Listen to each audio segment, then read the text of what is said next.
Hello, and welcome to I'm Not A Changeling. My name is Miss Ellie Logan, and I am not a changeling. I'm just autistic.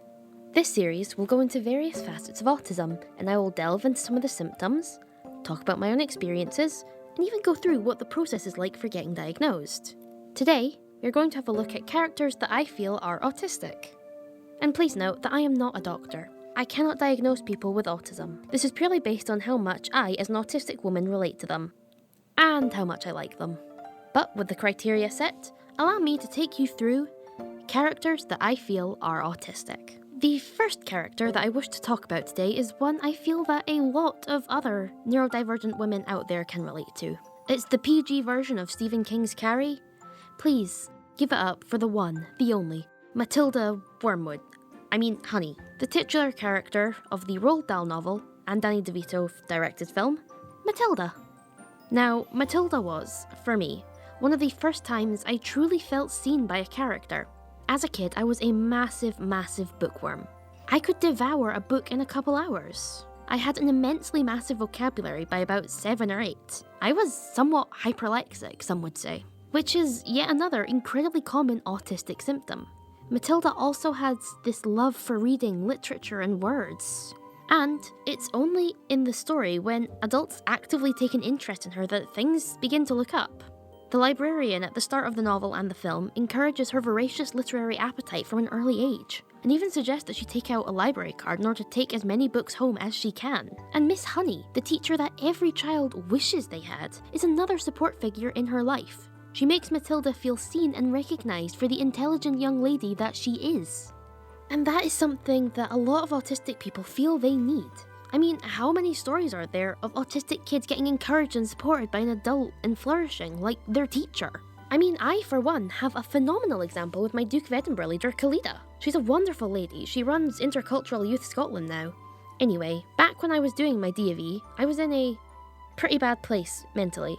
I was struggling with consistently low mood nearly every day. And the once-a-week sessions that I'd have with my group were the only thing really getting me through. If I could just make it through to Wednesday afternoon, then everything would be fine. And one week, they gave us a chance to write poetry, and I took it. Now, I'll admit, I'm no Maya Angelou, but I do write some pretty good stuff when I feel like it.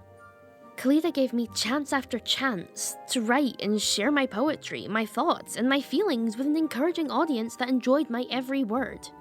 She showed me the power that my writing could have. It gave her goosebumps, and ever since then I've been writing. Khalida showed me that I have a voice, that I could do something with my words, and for that I thank her.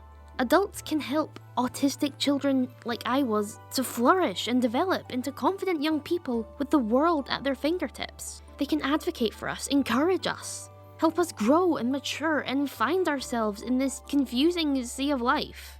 People like Miss Honey, like the librarian, and like Khalida was for me. And so that is why I feel that Matilda is autistic. Another strong, confident young lady, Wednesday Addams, is also a character that I feel may be autistic in some way. She disregards social norms and etiquette, as does the rest of her family. And she can come off as quite rude at times, which is incredibly common among us autistic people. Wednesday seems to also have alexithymia, a disorder incredibly comorbid with autism that results in difficulty labeling our emotions. I myself struggle with this especially hard. The formality of Wednesday's language also has something to do with how I feel she is an autistic character. She speaks in an incredibly sophisticated, if somewhat stuffy, manner, and I for one relate incredibly. I do speak in a rather formal manner in front of people I don't know that well, which, for most of the show, Wednesday herself is. And it goes further beyond just the Netflix series. In the musical, the Addams Family musical, Wednesday wants her boyfriend and his family to like her. She's incredibly infatuated with Lucas to the point of hiding her own macabre eccentricities in order to fit in with their more romantic, optimistic views. This is especially prevalent in the song Crazier Than You, which is about her and her boyfriend Lucas reconciling over their differences. She talks about her morbid fascination with the macabre and how it is something that she just can't hide. A common trend among autistic people, and especially young women and girls, is something called masking. This basically involves the autistic person suppressing their traits, such as stimming or discussing their special interests, and assimilating and copying the behaviours of our neurotypical peers. It is definitely harmful for us in the long run and can cause meltdowns or even burnout because of overuse. This is what Wednesday's explaining in the song Crazier Than You. She cannot hide who she is, she cannot mask, she can only be her authentic, autistic self. And that is beautiful. Moving on, Frankenstein's monster is another character I feel could be read as autistic. And before you get mad at me, I am not talking about the movie from the 30s. Instead, I'm explicitly invoking the book by Mary Shelley. What's the difference? Well, it's a hell of a lot. In the movie, the monster is a mumbling mound of flesh that fears fire and can barely string together a few words. Meanwhile, his novellic counterpart is a much more well-spoken, eloquent person with thoughts and feelings that he's incredibly in tune with. Throughout the novel, isolation is a key theme that the character of the monster seems to personify entirely. There's nobody like him in the novel. There's nobody like him on the earth. He is entirely alone. And the only other person that even comes close to understanding what Adam has gone through is his creator, his father, Victor. Now, why did I just call him Adam? Well, he says it himself in the novel. I ought to have been thy Adam. In this line, the monster is referencing Adam from Adam and Eve, showing that he feels he was meant to be Victor's pride and joy, his most wonderful creation. He should be someone that Victor adores. But he isn't. He then goes on to build upon this idea. I am rather the fallen angel whom thou drivest from joy. In comparing himself to Lucifer, Adam Frankenstein shows how lowly people think of him, how people see him as a monster, as something to shun or be scared of, something different, something bad. And as an autistic person, that can be oddly relatable. I myself was shunned by people in my childhood, excluded by my friends, to the point of misery every day. I had nobody. And I felt like it would always be that way. We tend to be ostracized from an early age, shunned by our peers for the crime of being slightly different. And it's not just the creature that feels this way. Lilo Pelikai is someone that I related to a lot as a small girl, from the 2002 film Lilo and Stitch. Her autism is evident to us from the first time she speaks. In the first proper scene that she's in, during her dance class, Lilo is asked why she's late for class. Lilo explains that her routine got interrupted. She had to go to the shops to buy peanut butter because all they had at home was tuna. The distress that she faces is very common for autistic people who've had their routines interrupted. It's something I've gone through, it's something many autistic people do go through regularly. And it's not just her routine that's a sign of her neurodivergence. Lilo also faces immense ostracization from her peers in her class. They think that she's weird for her routines and her interests, and even the doll that she made for herself, Scrump, and they abandon her when she starts telling them the stories she made for her toy. In this small scene in the film, we see so much. Lilo is different from her peers. She doesn't have many, if any, friends. She likely faces this treatment often, and it's happened enough that she doesn't cry over it when it happens. Her story for Scrump is also another sign. It shows how she has such a deep and beautiful inner world and imagination. Once again, an incredibly common sign of autism, and one that I heavily relate to. She's also incredibly superstitious. This is shown when she feeds Pudge the fish. How is this shown? Well, every week, Lilo goes and feeds this fish. But why does she do it? Pudge controls the weather. Now, what does this have to do with anything? For those of you that are unaware, Lilo's parents passed away in a car crash during a tropical storm. So she feels that if she keeps feeding Pudge, then she can avoid what happened to her parents happening to her sister or herself, or anyone else she cares about for that matter. And it's through this that we can see another facet of Lilo's autism poking through. While not a necessary symptom, is definitely a common trait among autistic people from what I have found. I mean, even I have my superstitions. Whenever I see a magpie, I have to spin in a circle and say, "Good day, Mr. Magpie," 3 times. And no matter what my father says, multiple people seeing it does not negate the fact that there is a single magpie there. But I digress. Alongside this, we can see how Lilo has special interests shown to us throughout the film.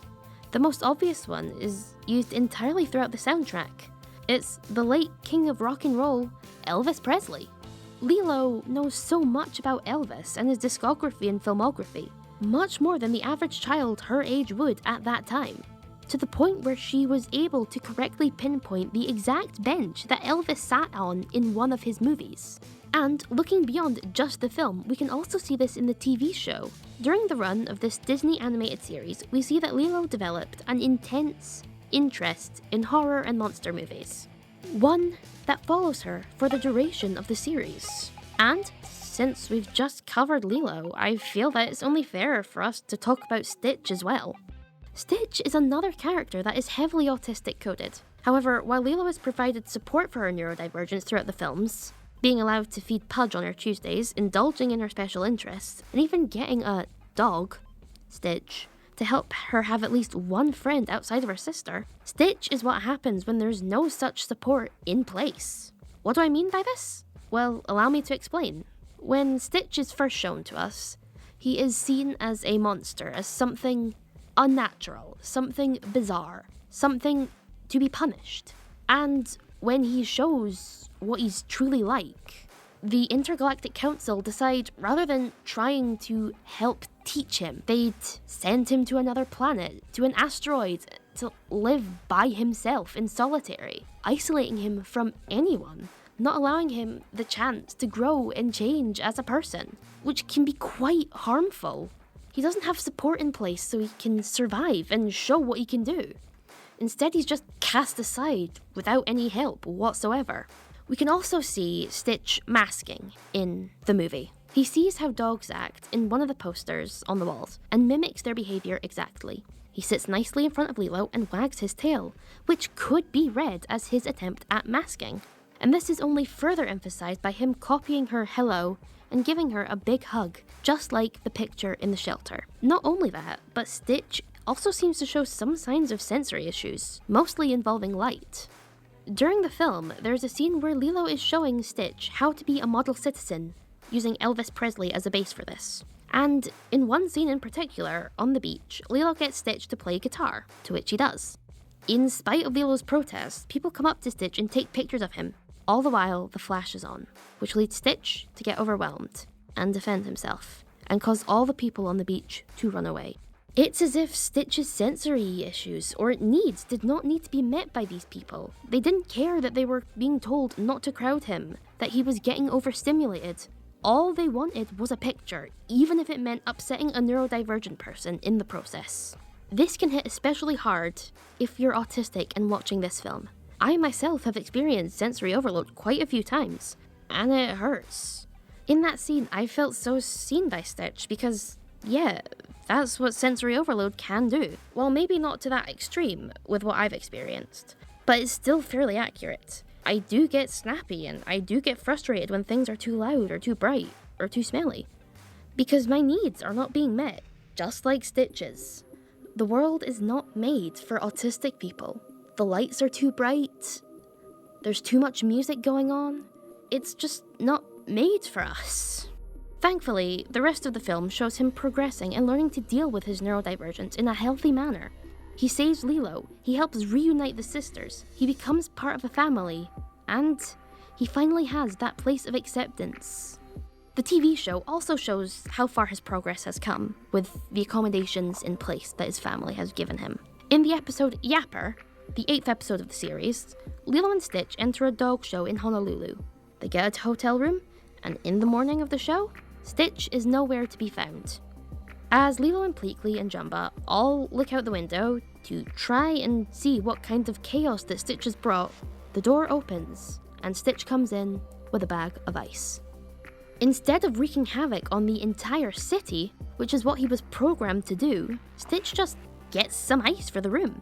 Because he's moved past this basic need to cause chaos. He has support, he can thrive, and not just live. He doesn't need to be bad. He can be good, and he's happy doing things that make his friend happy. This shows us that with the right support needs in place, any autistic person can flourish, just like Stitch. When looking for another autistic character, we also have N from Pokemon Black and White alongside both of their sequels to consider. N, or Natural Harmonia Gropius, is another character that has been seen by people as being autistic.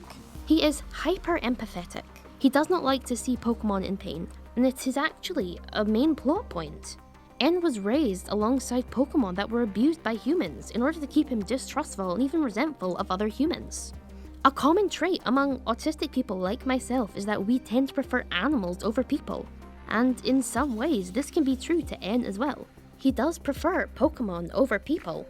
He basically tells us as much throughout the game. It's very similar to something I remember Steve Irwin saying once. Crocodiles are easy, they try to kill and eat you. People are harder. Sometimes they'll pretend to be your friend first. Animals, and in N's case, Pokemon, are driven by instinct. If they dislike you coming near them, then they will show you. They show how they feel.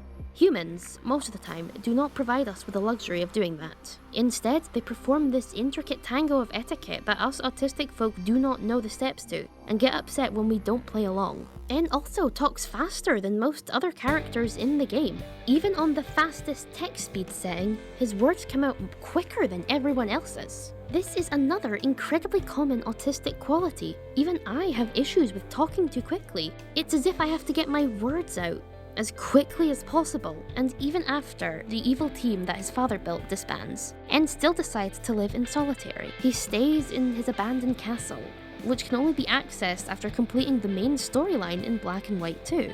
Why is this relevant? Well, a lot of autistic people enjoy having our own space where we can control what goes on, the noise level, the brightness, things like that. And N staying in a place that only he is in control of, his castle, is just another sign of his autism. But what do I know? I'm not a doctor. Anyway, those are some of the characters that I feel are in any way autistic. Do you agree with me, or do you have any suggestions? Feel free to let me know. Other than that, just remember, I'm not a changeling, and neither are you.